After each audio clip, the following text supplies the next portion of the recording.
দেশের অন্যতম প্রধান রাজনৈতিক দল বিএনপিকে প্রথম নির্বাচনী লড়াইয়ের নেতৃত্ব দিলেন তারেক রহমান। একই সঙ্গে তিনি নিজেও প্রথমবারের মতো জাতীয় সংসদ নির্বাচনে অংশ নেন। তার একক নেতৃত্বের প্রথম চ্যালেঞ্জে অভাবনীয় সাফল্য। আরও জানাচ্ছেন আমিনুল ইসলাম। প্রায় ১৭ বছর লন্ডনে রাজনৈতিক নির্বাসনে থাকার পর গত ডিসেম্বরে ঢাকায় ফিরে তারেক রহমান ঘোষণা দিয়েছিলেন দেশ নিয়ে তার পরিকল্পনা আছে। আর সে পরিকল্পনা নিয়ে নির্বাচনে তার দীর্ঘ প্রচার এবং সবশেষে ভোটে অভাবনীয় সাফল্য, বিএনপি জোটের নিরঙ্কুশ বিজয়। তারেক রহমানের দেশে ফেরায় উজ্জীবিত যখন দলের নেতাকর্মীরা, সে সময় তিনি হারিয়ে ফেলেন মাকে। নির্বাচনের মাত্র মাসখানেক আগে মায়ের মৃত্যুর শোকের মধ্যে দলটির চেয়ারম্যান হিসেবে অভিষিক্ত হয়ে হাল ধরেন তারেক রহমান। প্রথম চ্যালেঞ্জই সফল তিনি।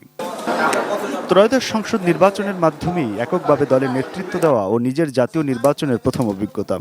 New Pond's super light gel, এতে আছে সেরাহায়ামিনো, যা দেয় 10x হাইড্রেশন। স্কিনের তৃষ্ণা মেটাও, সফট স্কিন পাও, মিরাকলস হ্যাপেন।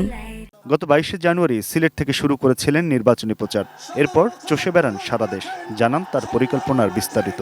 আমরা করব কাজ, গড়ব দেশ, সবার আগে বাংলাদেশ। বিএনপির প্রার্থীদের ভূমিধস বিজয়ে স্পষ্ট বিশ্লেষণ, ভোটাররা তার পরিকল্পনায় আস্থা রেখেছেন।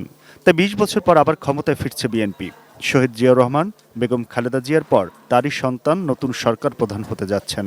জুলাই অভ্যুত্থানে পাওয়া নতুন বাংলাদেশে নতুন নেতৃত্ব। কোন দিন থেকে আমরা এই বিষয়ে কাজ শুরু করব ইনশাআল্লাহ। Aminul Islam, ATN news, Dhaka.